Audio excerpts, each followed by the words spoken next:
한 절씩 교독하겠습니다.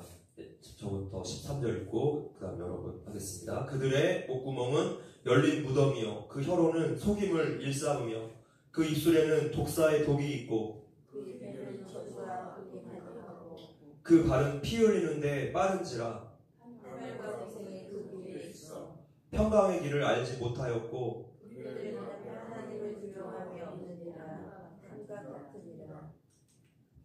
네, 오늘은 그러면 나는 나으냐 두 번째 시간입니다. 제가 어릴 때 살던 전주의 변두리 쪽에 왕궁이라는 곳이 있는데 마을 이름이에요. 문둥병 환자들이 모여 사는 그런 작은 마을이 있었습니다. 예전에는 이 병의 원인과 감염, 경로, 또 치료법을 몰랐기 때문에 문둥이가 병에서 낫기 위해서 사람을 잡아먹는다라는 그런 미신들이 퍼져 있어서 그 동네 근처만 지나가도 무서워했던 그런 기억이 아직도 있습니다. 그래서 문둥병 환자들끼리 모여 사는 그런 마을이 따로 있었고 또 소록도가 그 환자들이 사는 대표적인 섬이었죠. 문둥병의 무서운 점은 이 환자가 자신의 신체적인 고통을 전혀 느끼지 못한다는 데 있습니다. 자기의 살이 썩어 문드러져도 아픔을 느끼지 못해서 환자들이 잠에서 깨어 일어나며 내 손가락, 발가락이 온전히 10개씩 있는가 세어보았다고 합니다. 이렇게 감각을 상실한다는 것은 굉장히 무서운 일인 것이죠. 환자가 아프다, 고통을 호소하는 것은 살아있다는 증거입니다. 진짜 죽어가는 환자는 고통을 느끼거나 비명을 지르지도 못합니다. 그런데 이러한 현상은 육신뿐만이 아니라 우리의 마음에도 일어납니다. 죄인들의 마음은 죄를 짓고도 아무런 찔림이 없을 정도로 양심이 다 죽어 있습니다. 죄와 가까우면 가까울수록 양심의 감각은 더욱더 무뎌지는 것이죠. 단거리 달리기 선수들은 출발을 알리는 그 총소리에 매우 민감하게 반응합니다. 0.01초의 차이로 그 승부가 결정되기 때문이죠. 우리 성도들도 마찬가지로 신앙의 양심이 아주 예민하게 반응하도록 늘 하나님 앞에서 깨어 있어야 할 것입니다. 오늘 본문에서도 모든 죄인의 심각한 상태들을 사도 바울이 우리에게 알려주고 있습니다. 바울은 이제 유대인과 이방인들에게 향하던 그 경고를 자기 자신에게로 돌리고 있습니다. 그러면 어떠하냐? 우리는 나으냐? 라고 바울이 자기 자신에게 질문을 하면서 동시에 우리 그리스도인들에게 질문을 하는 거죠. 우리의 상태를 좀 봐라 라고 도전하고 있어요. 모든 사람들이 전적으로 타락했고 그 인생에 소망이 없다는 것을 깨닫는다면 이제는 예수님의 필요성을 알게 되는 것이죠. 사도 바울이 아주 구체적인 말과 그 행동의 타락상을 오늘 본문에서 열거하고 있습니다. 13절, 14절 합독하겠습니다. 시작. 그들의 목구멍은 열린 무덤이요 그 혀로는 속임을 일삼으며 그 입술에는 독사의 독이 있고 그 입에는 저주와 악독이 가득하고. 인간의 전적인 타락을 나타내는 가장 뚜렷한 증거가 어디 있습니까? 바로 말에 있다는 거예요. 이 부정한 입술에 있습니다. 지금 바울이 시편 5편 9절 말씀과 시편 140편 3절 말씀을 인용하고 있습니다. 그 순서를 보니까 목구멍, 혀, 입술 이런 순서로 지금 안쪽에서 바깥으로 그 방향성을 보여주고 있어요. 말이라는 것이 사람의 마음 상태를 그대로 보여준다는 것이죠. 마음의 생각이 그대로 우리의 말에 나타나게 됩니다. 말은 사탄이 가장 먼저, 가장 쉽게 공격하는 영역입니다. 그래서 성경이 누누이 말조심을 강조하고 있습니다. 야고보서 말씀입니다. 시작. 누구든지 스스로 경건하다 생각하며 자기 혀를 제갈 먹이지 아니하고 자기 마음을 속이며 이 사람의 경건은 헛것이라. 우리의 경건 훈련을 위해서 기도하고 말씀 묵상을 열심히 해야 하겠지만 말조심하지 않으면 이것이 다 헛것이라는 것입니다. 오늘 우리가 사용했던 말의 내용이 현재 우리의 영적 상태이고 우리 영적 실력입니다. 오늘 주로 무슨 말을 하셨습니까? 우리가 사용했던 말이 사람을 용서하고 사람을 세워주고 사람을 살리는 그런 류의 말이었습니까? 아니면 뒷담화하고 정죄하고 폭력적인 그런 사나운 말이었습니까? 또한 우리가 감정이 상했을 때 우리의 말이 좋게 나갑니까? 우리의 배우자에게, 우리의 자녀들에게, 또 부모님께 함부로 말이 나가지 않습니까?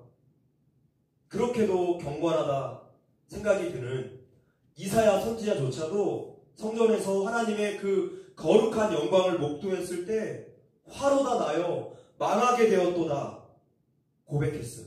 왜냐하면 자신의 이 부정한 입술 때문이었습니다. 이사야 선지자조차도 자신의 입술의 죄를 탄식하면서 괴로워하고 있습니다. 나의 말이 얼마나 부정직하고 때로는 야비하고 때로는 공격적인지 알아야만 합니다. 나의 말을 통해서 나의 죄인됨을 더욱더 우리가 발견할 수 있어야 합니다. 성도 여러분, 아침에 일어나시며 잠깐 기도하십시오. 오늘 내가 사용할 말에 대해서 꼭 기도하십시오. 다른 사람들을 칭찬하고 세워주고 살리는 말을 할 수 있도록 도와주시라고, 그렇게 또 넓은 마음으로 포용할 수 있도록, 공감의 말을 할 수 있도록 성령님께서 내 입술을 꼭 지켜주시라고 그렇게 기도하시기를 바랍니다. 이제 15절부터는 행동적인 그런 타락상이 구체적으로 열거되어 있습니다.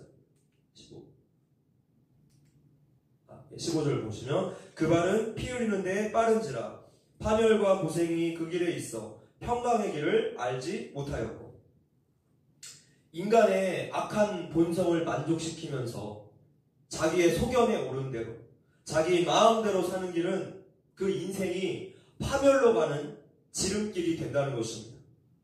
죄를 짓고 싶은 마음이 있지만 그것을 다스리라는 하나님의 말씀을 귓등으로도 듣지 않고 죄의 본성을 따라갔던 가인의 결국은 이 16절의 말씀처럼 파멸과 고생이었죠.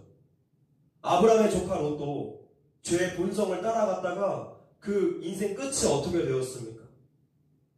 또한 강제로 아버지의 유산을 뺐다시피 해서 자유를 찾아 아버지 곁을 떠났던 그 둘째 아들, 어떻게 되었습니까? 모든 사람들이 결국은 똑같았어요. 파멸과 고생이라는 거예요. 여러분은 자기 자신이 지옥 갈 죄인이라는 것을 인정하십니까? 이것을 인정하면 그때부터 하나님의 은혜 속에서 살 수 있게 돼요. 러시아가 개방되었을 때 다시 문을 열게 되는 교회가 있었다고 합니다. 한 목사님이 이제 다시 문을 열었는데 예배당을 수리하고 있었습니다. 그때 교회 밖에 여자 4명이 서 있었어요. 예배당에 들어오지도 못하고 어쩔 줄 몰라 하는 그녀가 목사님께 질문을 합니다.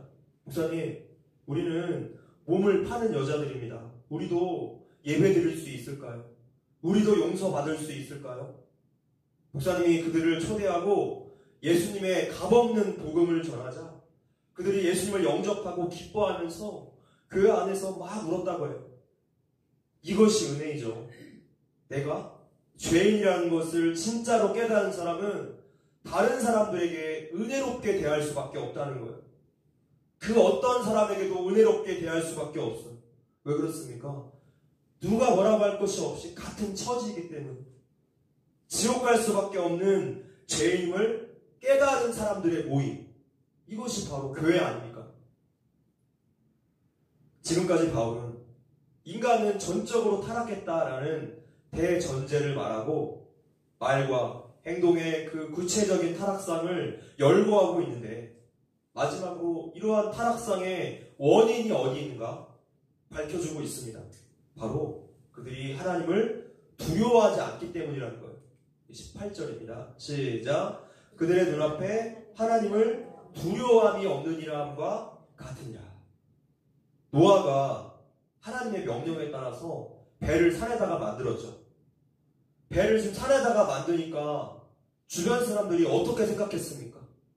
비웃음, 비판이 얼마나 거셌을까요? 완전히 사회적인 왕따가 되지 않았을까요? 말이 사람을 죽인다고 하는데 오늘날 이런 상황에 처하면 많은 사람들이 자살을 선택해요. 진짜로 말이 사람을 죽이는 거죠. 근데 지금 이러한 똑같은 상황에서 노아가 낙담하지 않았고 견딜 수 있었던 이유가 성경에 이렇게 소개됩니다. 히브리서 말씀인데요. 합독하겠습니다. 시작. 믿음으로 노아는 아직 보지 못하는 일에 경고하심을 받아 경외함으로 방주를 예비하여 그 집을 구원하였으니 이로 말미암아 세상을 정죄하고 믿음을 쫓는 의의 후사가 되었느니라. 노아가 사람들의 그 악랄한 말의 공격 속에서도 그 고통 속에서도 하나님께서 시키신 배 만드는 일을 포기할 수 없었던 것은 주변 사람들의 말보다 하나님의 말을 더 두려워했기 때문입니다. 출애굽기 1장에 나오는 산파들도 마찬가지였습니다. 17절에 그러나 산파들이 하나님을 두려워하여 애굽 왕의 명을 어기고 남자를 살린지라. 산파들이 왕의 명령을 어길 수 있었던 그 힘 어디에 있었습니까? 왕의 명령보다 하나님을 더 두려워했다는 것이죠. 왕의 명령을 어겼다가는 자신의 생명을 잃을 수도 있었는데 나의 생명보다 하나님을 더 두려워했다는 거예요. 우리는 오늘 과연 하나님을 두려워하고 있습니까? 우리가 말하는 거, 우리가 행동하는 것을 보십시오. 정말로 우리는 하나님을 두려워하고 있습니까? 사실 우리는 단단히 착각하고 있는지 몰라요. 우리뿐만이 아니라 하나님을 믿는 많은 사람들이 그랬어요. 이스라엘 백성들이 그랬습니다. 예레미야 선지자는 이스라엘의 멸망은 군사적이고 정치적인 패배로 인한 것이 아니라 하나님의 심판이니까 너희들 달게 받아야 돼. 백성들에게 이렇게 선언합니다. 백성들이 깜짝 놀래요. 이런 말을 하는 예레미야를 어느 누가 좋아했겠습니까? 모든 백성들이 예레미야 선지자를 미워했어. 아니, 나라에 하나님의 복을 끌어와야지 저주를 가지고 오느냐? 너는 매국노야 라면서 그를 붙잡고 빈 통나무 속에 넣어서 톱으로 켰다고. 그렇게 예레미야 선지자가 순교당한 전설이 전해집니다.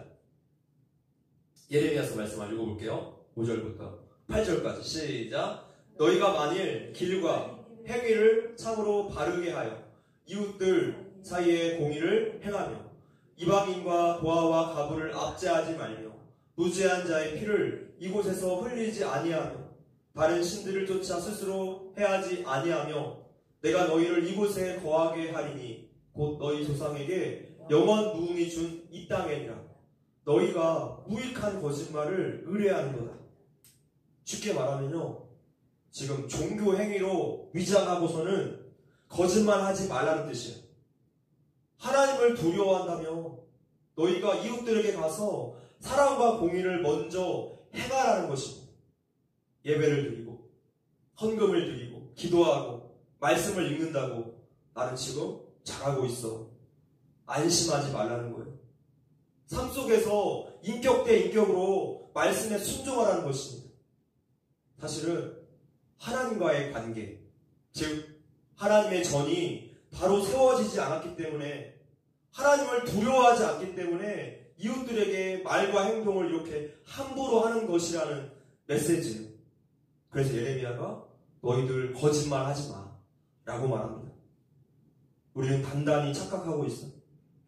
나의 일상에서 나타나는 그 성도답지 못한 모든 언행들은 바로 내가 하나님을 두려워하지 않는다는 증거예요.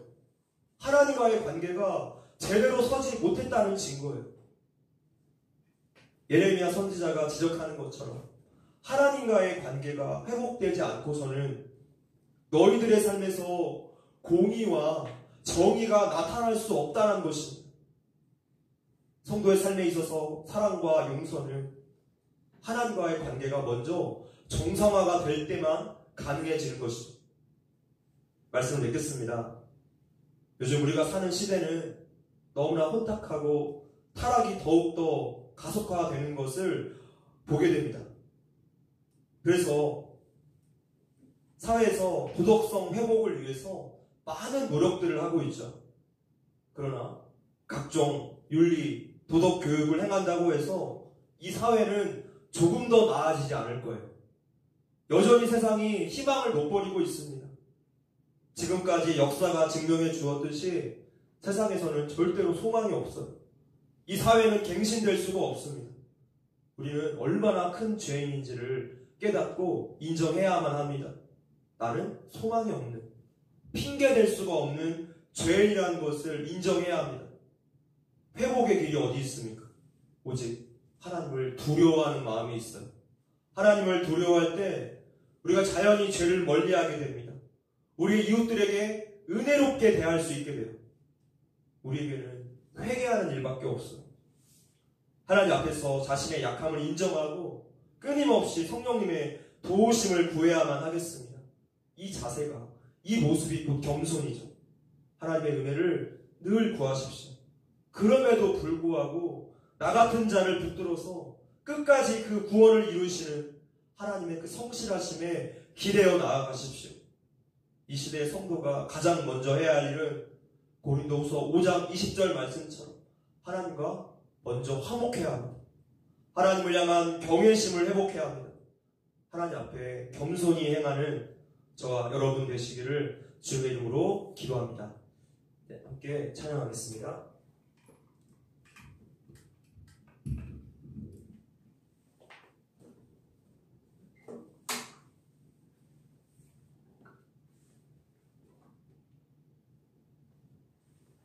네, 이 시간 말씀을 생각해 보시면서 우리 회개함으로 우리 삶을 돌이키고 또 하나님을 두려워하는 마음을 하나님 주십시오. 우리에게 정직한 영을 새롭게 하여 주시옵소서. 우리의 영을 고쳐주시옵소서. 우리의 속사람을 고쳐주시옵소서. 이러한 고백과 결단으로 주님 앞에 나아갑시다.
앞에서 나를 주님 앞에서 멀리하지 마시고 주의 성령이 거두지 마옵소서.